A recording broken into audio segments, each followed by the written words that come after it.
look at the trajectory of my life, and specifically over the last 10 years, you could even argue that I am rebuilding my life right now. Try to differentiate between, are you feeling hurt or are you done with your actual work? I never understood creativity just for the sake of creativity. I know that there are many people out there that exist in that space and who love it and thrive in that. But for me, if I'm going to create something, I want it to have a purpose behind it. Over the course of my professional career, I had two bosses die 2 years apart. Wow. Almost focusing on my own self, my own art, understanding my own process, and again, understanding that for the clientele that I have and the people that I'm working with, my systems, my processes, my art, my approach all work really, really well. For me, it was, again, putting those blinders on. All right, we are live. How you doing? I'm good. How are you? Can't complain. Well, go ahead and tell the people who you are, a little bit about what you do. My name is Jonna and I am the anti-corporate brand photographer. So I do brand images for creatives, makers, activists, and self-led entrepreneurs who want to stand out from the corporate mold. Right now, in this season, what are you building brick by brick? So I think I'm building a lot brick by brick. In terms of my art and my photography, I'm really building a community. I'm building a place where women, people of color, people from marginalized communities can show up as themselves, feel calm, comfortable, confident, let perfection go, and understand that there's beauty in just being. And when you look at the trajectory of my life, and specifically over the last 10 years, you could even argue that I am rebuilding my life right now. Let's go a little bit deeper into that. Yeah. Because I love how a lot of different creatives, it's definitely a thread right now with a lot of people building community, and I love that thread. Also, within that, even with myself, is a rebuilding of self. Where does that journey within, I guess, that inspiration from yourself? Yeah, it's interesting, when sort of preparing for this interview and thinking about it, I was thinking about, I'll start just with photography and where that came from and the through line that it's been in my life. So I never set out to be a photographer. It's something that fell into my lap. And for much of my life, I was painfully shy. But having a camera allowed me to show up in a community, to show up in a space where I didn't know anyone, and it gave me a reason to connect with people, whether that was one-on-one, documenting community events, like all that kind of stuff. And so when I was younger, I relied on photography to just meet people. And now that I'm in this interesting phase of life, I'm literally relying on photography, as I said, to help build a community and sustain a community for me. And so I'm so grateful that I have this art in my life. But in terms of what I was referring to over the last 10 years, when you look at my life since about 2018, it has just been a series of losses, really one loss after another, ranging from a dear friend who was my age from cancer to my boss and mentor, and with that loss, my career falling apart, my career outside of photography falling apart. And then most recently, losing my partner. Which was a decision that I made, but it still is a loss and still is something I'm grieving and something that I'm working through. Okay. Now, before we get a little bit deeper into that, let's go a little bit more about kind of what your day-to-day is like right now. Yeah, if I just saw you on a regular Tuesday, what would you say? I am a very eclectic person. So on any given Tuesday, on any given day of the year, I could be editing photos. I could be taking myself on a nice long walk listening to a podcast. I could be at a martial arts class. I could be anywhere in the DMV for my current role as communications director for a nonprofit that supports people with disabilities. I could be cooking in my kitchen. Like, I just have so many outlets. I could be having coffee with a friend. So I literally don't know what I'll be doing at this time tomorrow. So my life could be anything. I like that. From the outside, what do you think people think your either lifestyle or success looks like? A lot of people think that I do photography full time, which is such a high compliment. But that just isn't true. I, in some ways, I don't know that I can fully support myself doing photography full time, and we can get to that later. But then there's other people who look at me and look at how eclectic I am and all of the different things I do, and they're probably like, whoa, she's a lot.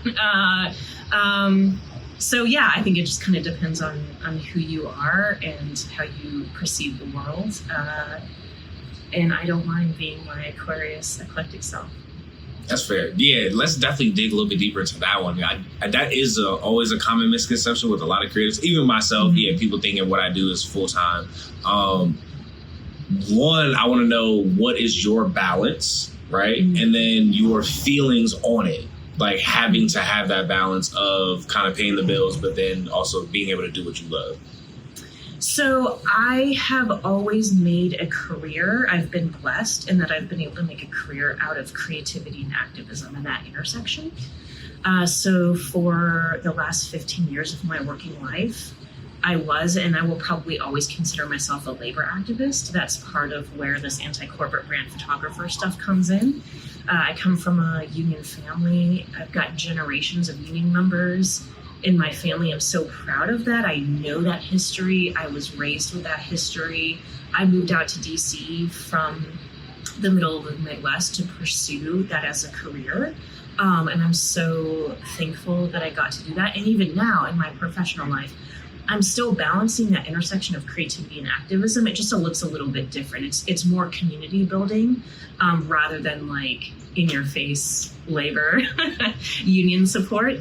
But even with that, I use my photography skills in my day job, and I do all the brand images for the organization that I work for now. And I love that because my organization, we do work with people with disabilities, and we change perceptions about what having a disability means, what it means you're capable of. And so being able to put a visual to that and really show people and teach people visually what that means, and using our actual own people and not relying on outside models or stock images, like it's everything to me. So for me, there is a balance, but it's also very interwoven. I try to bridge all those gaps and sort of have a lot of overlap in personal life and professional life. Okay. Were you always a creative that was, I guess, okay just using creativity and didn't necessarily matter what you were doing with it? Or did you have a particular vision for how you wanted to like be a creative,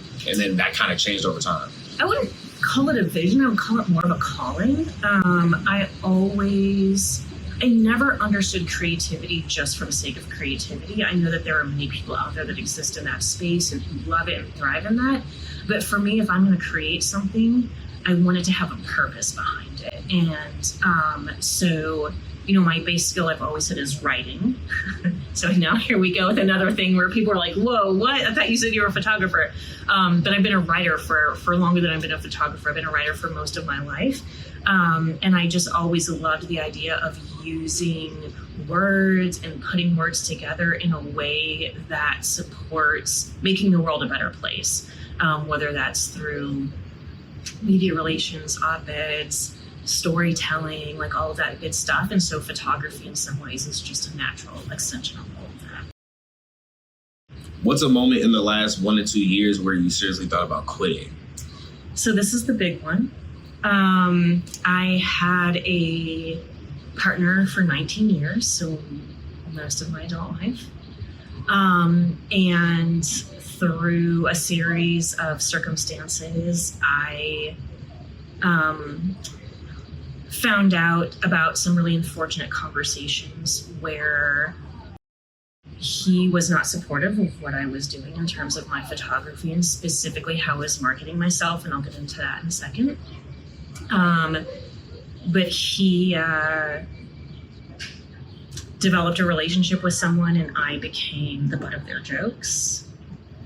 There was a lot of really hurtful things said in a variety of aspects of life that broke a lot of trust.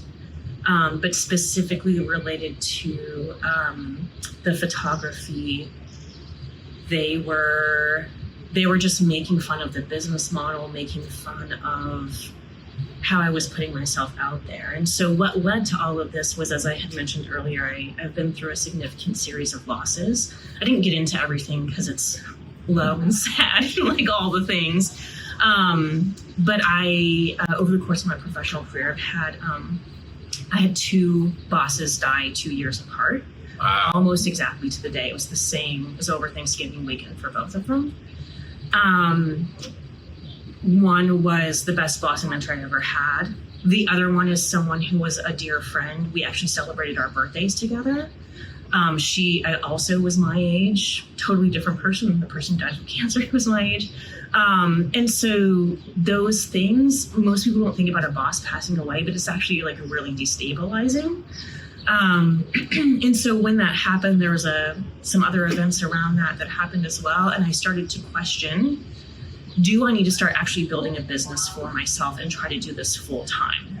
It's never something I've ever considered. As I said, I've always considered myself a labor activist, which is totally different and almost completely opposite than a business person. But it was an avenue that I was seriously exploring because my professional career and the way that I had made income for myself had become so destabilized as a result of these deaths and these tragedies.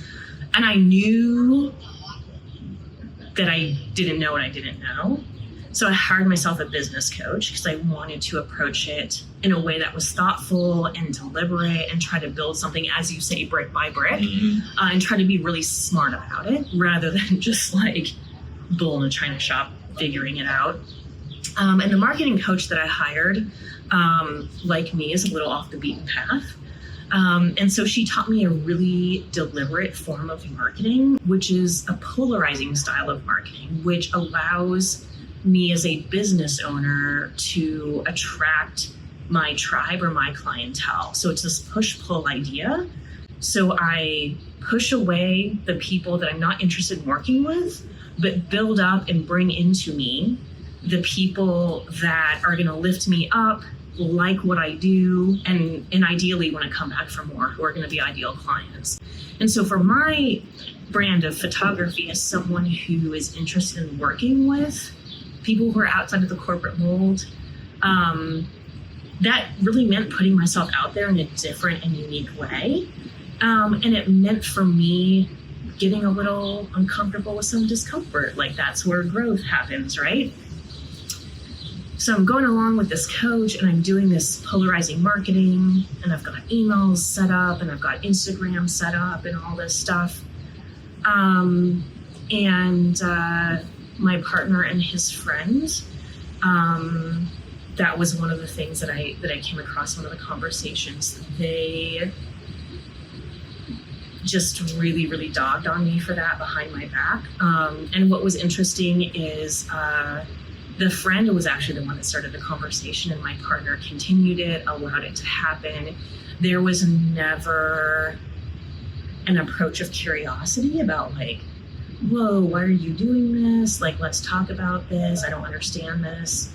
And rather than seeing it as something strategic, as something deliberate, it was just all blanket, like crap in my face about it. And so what's interesting is you hear about all these horror stories from the internet of like strangers from the internet dogging on you and saying horrible things. So I was like kind of prepared for that. I was absolutely not prepared for the call coming from inside my own house. And so that was very destabilizing for me.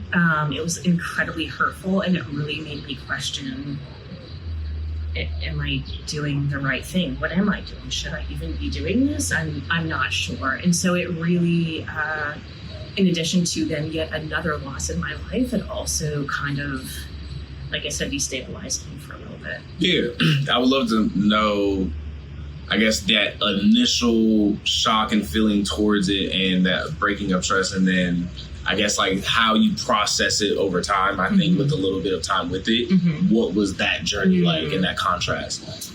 So for me, I actually feel like I'm grieving more now than I was at the time. I think at the time I was just like totally numb. There had been a lot of other issues in our relationship, so it's not like this was the only thing, but it was sort of the straw that broke the camel's back, you can say. And so when the relationship first ended, I just was embracing the freedom I had and the space I had to just be myself and to just kind of do things on my own. Now that I'm a few years out from it, I'm definitely, like I said, relearning how to live, rebuilding my community, and really kind of figuring out like these new spaces on my own. But in some ways, I've totally embraced it. I was raising an only child, so I'm used to being alone. And I'm just making a point to do all the things I love. So among other things, I'm taking 2 European vacations this year because I can and because I got super cheap plane tickets. There we go. So, yeah. What spots? I'm going to Poland. I'm a quarter Polish, so I'm super excited to see that area. And then I'm going to Istanbul. I've always wanted to go there, and I'm like so excited to check it out. Yeah, that's what's up.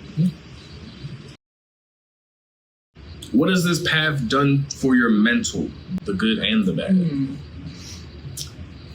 So it definitely reminds me that I'm resilient. The part that I think I'm still working on is the part about giving yourself grace. And I feel like as creatives, we're always like so hard on ourselves, and it's easy to like beat ourselves up. So sometimes, I am still learning to take a step back and be like, yo, you're human and it's totally okay. Like, it's okay if the dishes are dirty in the sink today, or it's okay if you didn't get to the laundry, or, whatever the thing may be. Do you feel like your journey as a creative and a labor activist has changed how you look at identity and seeing how people see themselves and how you look at yourself?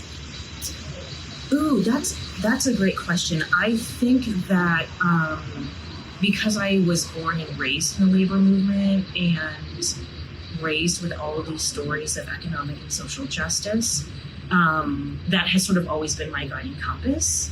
And so for me, it's been really easy to sort of dismiss people who don't sort of follow that same viewpoint. So now as I'm expanding and I'm in a different space professionally, I am, rather than looking at other people's identity, I'm actually turning the reflection on myself and sort of trying to understand that there are so many people in this world. Not everyone looks at everything through a social economic justice lens, and that's okay. And that just happens to be my tribe, but that doesn't mean that I can't be friends with people who don't have that view. So. What part of your mental health surprised you the most about doing the work you do? I think for me, a lot of it was learning to not play the compare game. And I think as creatives, it's so hard. And it, especially as in my younger years, I did this a lot, right? It's easy to go on social media or easy to just look around in the world and see someone who's, got some gig that's bigger, better than yours. And you think, wow, they must be doing something different than me. Or it's, my mentality was, well, their art must be better than mine. And so I really had to work on putting some blinders on and digging deep and understanding my own process, my own style. And also understanding that with the community I work with, there is a reason behind everything I do, and it's very deliberate, and it works very, very, very well. And so other people who have big studios or do glossy, shiny, sort of glam headshots, that's great, that's wonderful for their clientele. I'm more interested in people who maybe want a little less makeup or want to show up more naturally. And that's okay too. What's one cost about this lifestyle no one warned you about that you wish you had known before? I think for me, again, it's just sort of the amount of losses that I've been through and the people closest to me who haven't been supportive. Again, I think it's easy to especially in our digital world, like think about the faceless stranger behind the computer screen who might be dogging on you, because that's what you hear about all the time.